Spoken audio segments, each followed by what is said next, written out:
Hello കൂട്ടുകാരെ, ടിക് ലിസ്റ്റിന്റെ മറ്റൊരു വീഡിയോ സെഷനിലേക്ക് എല്ലാവർക്കും സ്വാഗതം. ഇന്ന് നമ്മൾ ചർച്ച ചെയ്യുന്നത് ഇൻഡസ്ട്രിയൽ എഞ്ചിനീയറിംഗ് എന്ന കോഴ്സിലെ മോഡ്യൂൾ 4 ഡേ 5 ടോപ്പിക്കാണ്. മോഡ്യൂൾ 4 ഡേ 5 ടോപ്പിക്കായിട്ട് വരുന്നത് ഇൻഡസ്ട്രിയൽ ഡിസ്പ്യൂട്ട്സ് ആണ്. അപ്പോൾ നമുക്ക് തുടങ്ങാം. ആദ്യമായിട്ട് നമ്മൾ ചർച്ച ചെയ്യുന്നത് എന്താണ് ഇൻഡസ്ട്രിയൽ ഡിസ്പ്യൂട്ട്സ് എന്നതാണ്. The difference or disagreement over some issues between the parties is known as dispute. The context of industrial dispute and its settlement is made as per the legal provisions contained in the Industrial Disputes Act 1947. Generally, industrial disputes mainly related to the difference between workmen and the employers. അതായത് എന്തെങ്കിലും ഒരു പ്രശ്നത്തിൻ്റെ പുറത്ത് എംപ്ലോയിയും തമ്മിൽ ഉണ്ടാകുന്ന ഇഷ്യൂവിനെയാണ് നമ്മൾ industrial dispute എന്ന് പറയുന്നത്. അല്ലെങ്കിൽ ഏതെങ്കിലും ഒരു കാര്യത്തിൽ ഒരു ഡിഫറൻസ് അല്ലെങ്കിൽ ഡിസഗ്രിമെൻറ്റ്, ഒപ്പീനിയനിൽ ഡിസഗ്രിമെൻറ്റ് അല്ലെങ്കിൽ ഡിഫറൻസ് എംപ്ലോയിയും തമ്മിൽ ഉണ്ടാകുമ്പോൾ അതിനെയാണ് നമ്മൾ ഇൻഡസ്ട്രിയൽ ഡിസ്പ്യൂട്ട് എന്ന് പറയുന്നത്. ഇപ്പോൾ ഇൻഡസ്ട്രിയൽ ഡിസ്പ്യൂട്ട് പലതരത്തിലുണ്ടാകാം. എംപ്ലോയി തമ്മിൽ ആവാം ചിലപ്പോൾ. അതേപോലെ തന്നെ എംപ്ലോയി തമ്മിൽ, അതായത് വർക്കേഴ്സിനിടയിൽ തന്നെ ഡിസ്പ്യൂട്ട് ഉണ്ടാകാം, അല്ലെങ്കിൽ ഡിസഗ്രിമെൻ്റ് ഉണ്ടാകാം. അല്ലെങ്കിൽ രണ്ട് കമ്പനീസ് തമ്മിൽ, അതായത് ഒരു കമ്പനിയും മറ്റൊരു കമ്പനിയും തമ്മിൽ ഇൻഡസ്ട്രിയൽ ഡിസ്പ്യൂട്ട് ഉണ്ടാകുന്നതാണ്. ഇൻഡസ്ട്രിയൽ ഡിസ്പ്യൂട്ട് ലീഗലി സെറ്റിൽ ചെയ്യുന്നത് ഇൻഡസ്ട്രിയൽ ഡിസ്പ്യൂട്ട്സ് ആക്ട് 1947 എന്നതിനെ അടിസ്ഥാനപ്പെടുത്തിയാണ്. ഇൻഡസ്ട്രിയൽ ഡിസ്പ്യൂട്ട്സ് ആക്ട് 1947 കുറേയധികം പ്രൊവിഷൻസ്, ക്ലോസസ് പറഞ്ഞിട്ടുണ്ട്.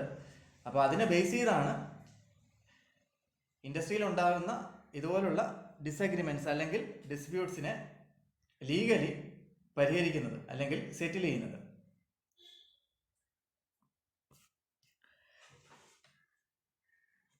അടുത്ത് നമ്മൾ ചർച്ച ചെയ്യുന്നത് കോസസ് ഓഫ് ഇൻഡസ്ട്രിയൽ ഡിസ്പ്യൂട്ട്സ് ആണ്. ഇൻഡസ്ട്രിയൽ ഡിസ്പ്യൂട്ടിന് കാരണമാകുന്ന ഫാക്ടേഴ്സ് എന്തെല്ലാം എന്നുള്ളതാണ്. First one, industrial factors. Industrial factors എന്ന് പറയുമ്പോൾ വർക്കിംഗ് എൻവയോൺമെന്റ്, അതുപോലെ തന്നെ ഇൻഡസ്ട്രിയുമായിട്ട് ബന്ധപ്പെട്ട് വരുന്ന കാര്യങ്ങളെല്ലാം തന്നെ ഇൻഡസ്ട്രിയൽ ഫാക്ടേഴ്സിൽ വരും. അപ്പോൾ അത് ഇൻഡസ്ട്രിയൽ ഡിസ്പ്യൂട്ട്സിന് കാരണമാകുന്നു. വർക്ക് ചെയ്യുന്ന വർക്ക് ഫ്ലോർ, അതേപോലെ തന്നെ കൈകാര്യം ചെയ്യുന്ന മെഷീൻസ്, എക്യുപ്മെന്റ്സ്, അതിൻ്റെ സേഫ്റ്റി, ഇതെല്ലാം തന്നെ ഇൻഡസ്ട്രിയൽ ഫാക്ടേഴ്സിൽ വരുന്നതാണ്. അടുത്ത ഫാക്ടർ എന്ന് പറയുന്നത് management attitude toward workers. Management വർക്കേഴ്സുമായിട്ട് ഒരു നല്ല റിലേഷൻ പുലർത്തിയില്ല എങ്കിൽ തീർച്ചയായിട്ടും അവിടെ വർക്കേഴ്സും മാനേജ്മെന്റും തമ്മിൽ ഡിസ്പ്യൂട്ട് ഉണ്ടാകുന്നതാണ്. അപ്പോൾ അത് ഇൻഡസ്ട്രിയൽ ഡിസ്പ്യൂട്ട്സിലേക്ക് വഴിവെക്കുന്നതാണ്.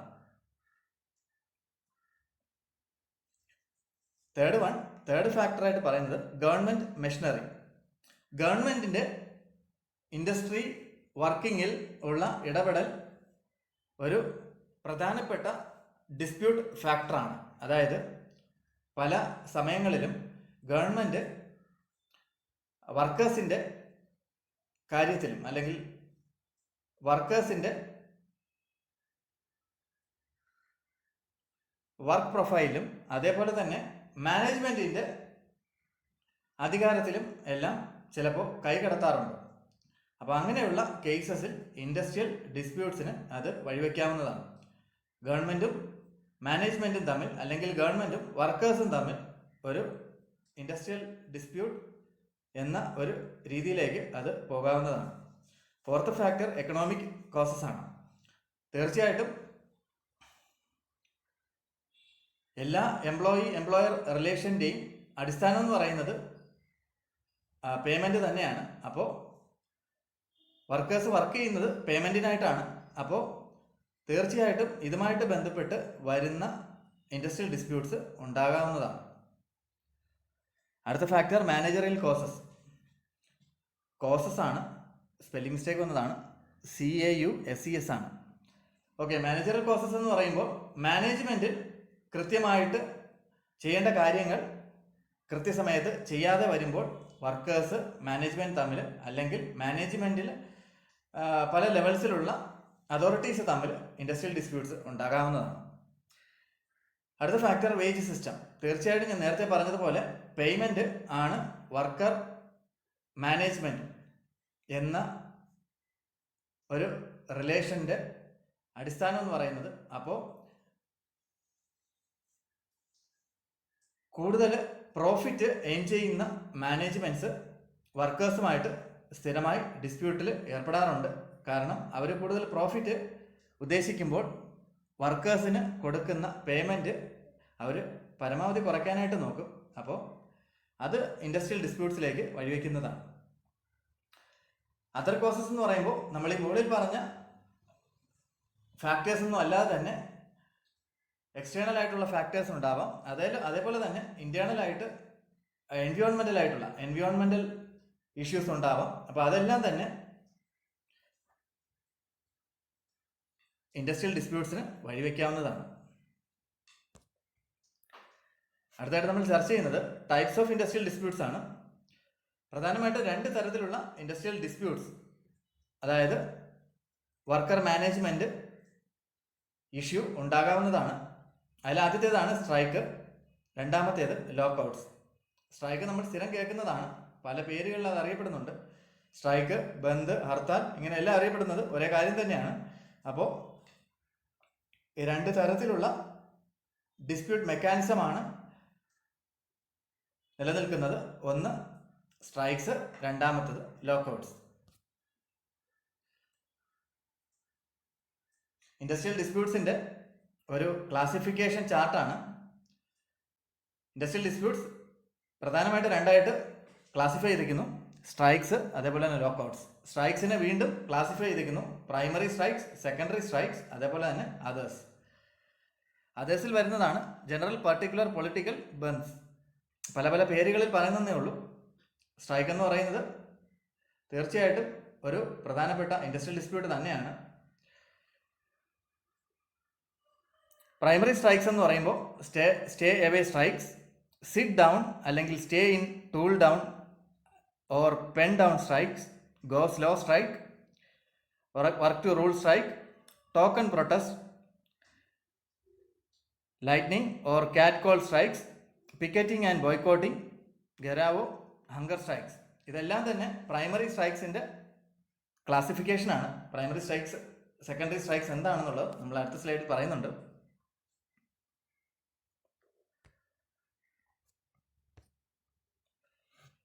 ഓക്കെ, അടുത്ത് നമ്മൾ ചർച്ച ചെയ്യുന്നത് സ്ട്രൈക്സ് എന്താണെന്നുള്ളതാണ്. Strike is the most important form of industrial dispute. Strike is a spontaneous and concrete withdrawal of labor from production. ഇവിടെ സ്പെല്ലിംഗ് മിസ്റ്റേക്ക് വന്നതാണ്, സ്ട്രൈക്സ് എന്നാണ്. Strikes R classified into 2 types, primary strikes, secondary strikes.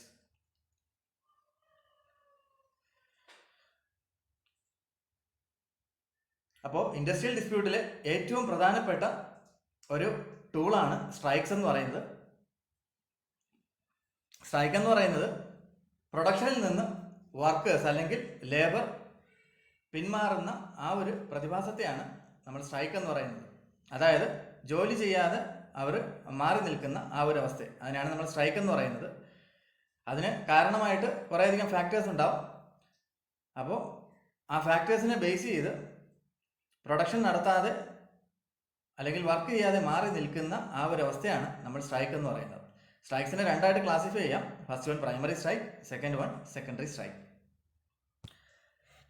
Primary strikes എന്ന് പറയുമ്പോൾ പ്രധാനമായിട്ടും target ചെയ്യുന്നത് ആരാണോ employer അയാളെയാണ്. അതായത് ജോലി കൊടുക്കുന്ന ആരാണോ അവരെ ടാർഗറ്റ് ചെയ്യുന്ന സ്ട്രൈക്കിനെയാണ് നമ്മൾ പ്രൈമറി സ്ട്രൈക്സ് എന്ന് പറയുന്നത്. അപ്പോൾ പ്രൈമറി സ്ട്രൈക്സ് പല ഫോംസിൽ വർക്കൗട്ട് ചെയ്യാറുണ്ട്. അവയിൽ ചിലതാണ് ഇവിടെ മെൻഷൻ ചെയ്തേക്കുന്നത്. Stay in strike, sit down strike, pen down or tools down strike, go slow strike, token strike, picketing or boycotting. അപ്പോൾ പ്രൈമറി സ്ട്രൈക്കിൻ്റെ ക്ലാസിഫിക്കേഷനാണ് നമ്മൾ ഓൾറെഡി ക്ലാസിഫിക്കേഷൻ ചാർട്ടിൽ കണ്ടതാണ്. അടുത്തതായിട്ട് സെക്കൻഡറി സ്ട്രൈക്സ് ആണ്. സെക്കൻഡറി സ്ട്രൈക്സിന് നമ്മൾ സിമ്പതി സ്ട്രൈക്സ് എന്ന് പറയാറുണ്ട്. ഇവിടെ നമ്മൾ നേരിട്ട് എംപ്ലോയറിനെ അല്ല ടാർഗറ്റ് ചെയ്യുന്നത്, എംപ്ലോയർ ബിസിനസ് റിലേഷൻസ് പുലർത്തുന്ന മറ്റേതെങ്കിലും ഒരു കമ്പനി ആയിരിക്കും നമ്മൾ ടാർഗറ്റ് ചെയ്യുന്നത്. മറ്റേതെങ്കിലും ഒരു കമ്പനിയോ ഇൻഡസ്ട്രിയോ ആയിരിക്കും നമ്മൾ ടാർഗറ്റ് ചെയ്യുന്നത്. അപ്പോൾ അതുവഴി എംപ്ലോയേഴ്സ് തമ്മിലുള്ള റിലേഷൻ മോശമാവും. അത് എംപ്ലോയീസിന് അല്ലെങ്കിൽ വർക്കേഴ്സിന് ഗുണകരമായി മാറ്റുക എന്നുള്ളതാണ് ഈ സ്ട്രൈക്ക് കൊണ്ട് ഉദ്ദേശിക്കുന്നത്. അപ്പോൾ സെക്കൻഡറി സ്ട്രൈക്സ് എന്ന് പറയുന്നത് ഡയറക്റ്റ്ലി എംപ്ലോയേഴ്സിനെ അല്ല, അതായത് ജോലി കൊടുക്കുന്ന ആളിനെ അല്ല ടാർഗറ്റ് ചെയ്യുന്നത്, എന്നാൽ എംപ്ലോയറുമായിട്ട് ബിസിനസ് റിലേഷൻ നിലനിർത്തുന്ന മറ്റേതെങ്കിലും എംപ്ലോയറിനെ ആയിരിക്കും.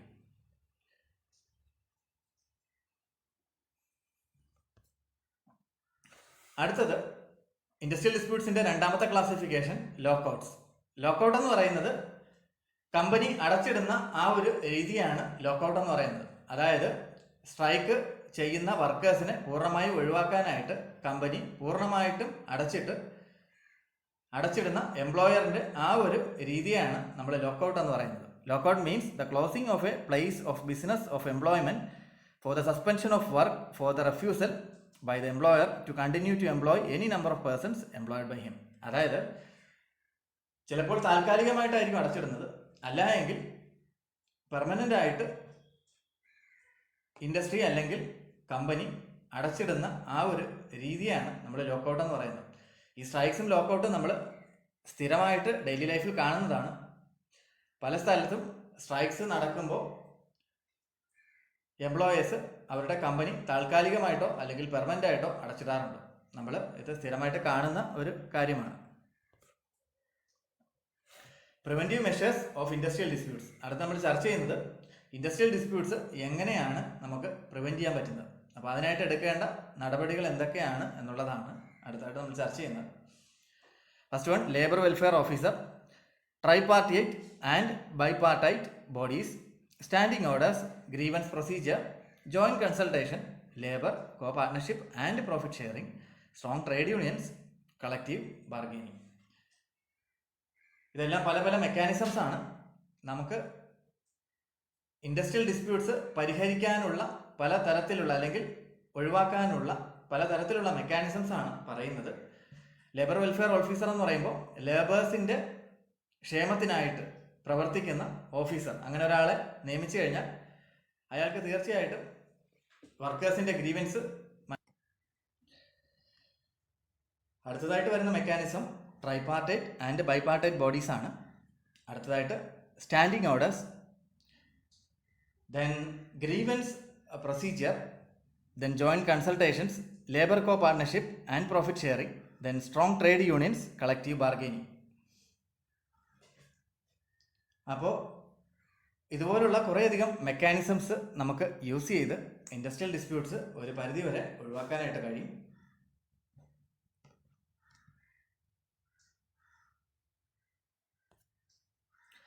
അടുത്തതായിട്ട് നമ്മൾ ചർച്ച ചെയ്യുന്നത് preventive measures of industrial disputes. Industrial disputes ഒഴിവാക്കാനായിട്ട് നമുക്ക് എന്തൊക്കെ കാര്യങ്ങൾ ചെയ്യാൻ പറ്റും എന്നുള്ളതാണ് അടുത്ത് നമ്മൾ ചർച്ച ചെയ്യുന്നത്. First one, safe working conditions. Working conditions, അതായത് വർക്ക് എൻവയോൺമെൻറ്റ് എപ്പോഴും സേഫ്റ്റി അഷുറൻസ് കൊടുക്കുക എന്നുള്ളതാണ് ആദ്യത്തെ ഫാക്ടർ. അതായത് വർക്ക് ചെയ്യുന്ന സ്ഥലം വർക്കേഴ്സിന് കൂടുതൽ സേഫറായിട്ട് തോന്നിക്കഴിഞ്ഞാൽ ഡിസ്പ്യൂട്ട്സ് ഒഴിവാക്കാനായിട്ട് കഴിയുന്നതാണ്. Second one, sanitation and cleanliness. Sanitation and cleanliness എന്ന് പറയുമ്പോൾ വർക്ക് ചെയ്യുന്ന വർക്ക് എൻവയോൺമെൻറ്റ് എപ്പോഴും ക്ലീൻ ആയിരിക്കുക, അതേപോലെ തന്നെ സാനിറ്റൈസ് ചെയ്ത് വയ്ക്കുക. അതായത് വർക്കേഴ്സിന് ഹെൽത്ത് ഇഷ്യൂസ് ഒന്നും ഉണ്ടാകാത്ത രീതിയിൽ വർക്കിംഗ് എൻവയോൺമെൻറ്റ് നിലനിർത്തിക്കൊണ്ട് പോവുക എന്നുള്ളതാണ് ഇതുകൊണ്ട് ഉദ്ദേശിക്കുന്നത്. മൂന്നാമത്തത് റീക്രിയേഷൻ. കണ്ടിന്യൂസ് ആയിട്ട് വർക്ക് ചെയ്യുമ്പോൾ ഫെറ്റീഗ് വരാനുള്ള സാധ്യതയുണ്ട്, അതായത് വർക്കേഴ്സ് ടയർഡ് ആവാനുള്ള സാധ്യതയുണ്ട്. അപ്പോൾ ഇടയ്ക്കിടയ്ക്ക് വർക്കേഴ്സിന് റീക്രിയേഷണൽ ആക്ടിവിറ്റീസ് നൽകുന്നത് തീർച്ചയായിട്ടും ഇൻഡസ്ട്രിയൽ ഡിസ്പ്യൂട്ട്സ് ഒഴിവാക്കാനായിട്ട് കഴിയുന്നതായിരിക്കും. അടുത്ത ഫാക്ടർ എന്ന് പറയുന്നത് awareness among workers.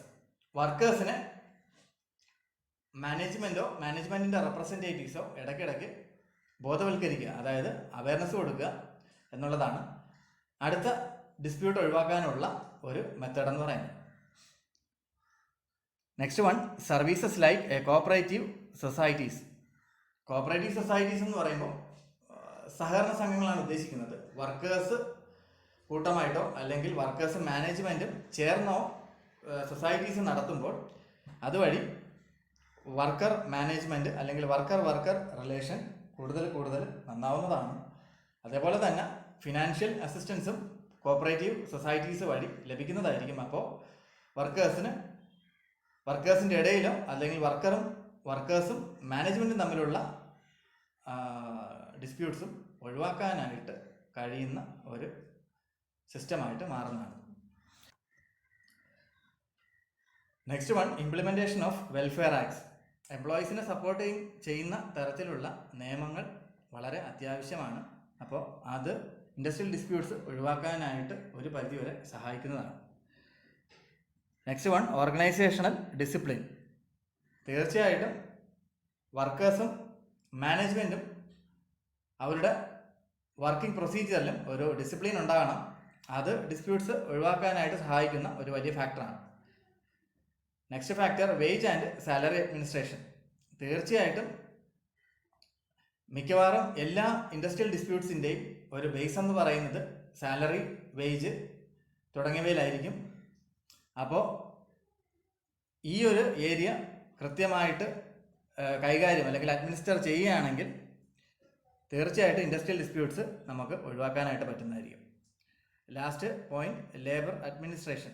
Labour administration എന്ന് പറയുമ്പോൾ എംപ്ലോയിയുടെ ഗ്രീവൻസ് അല്ലെങ്കിൽ വർക്കേഴ്സിൻ്റെ ഗ്രീവൻസ് കൃത്യമായിട്ട് മനസ്സിലാക്കി അതിനനുസരിച്ചുള്ള മെഷേഴ്സ് എടുക്കുകയാണെങ്കിൽ ഒരു പരിധിവരെ ഇൻഡസ്ട്രിയൽ ഡിസ്പ്യൂട്ട്സ് നമുക്ക് ഒഴിവാക്കാനായിട്ട് കഴിയും. ഇൻഡസ്ട്രിയൽ എഞ്ചിനീയറിംഗ് പഠിക്കുന്ന എല്ലാ കൂട്ടുകാർക്കും ഈ സെഷൻ വളരെയധികം സഹായകരമാകട്ടെ എന്ന് ആശംസിച്ചുകൊണ്ട് ഞാൻ ഈ സെഷൻ ഇവിടെ അവസാനിപ്പിക്കുകയാണ്.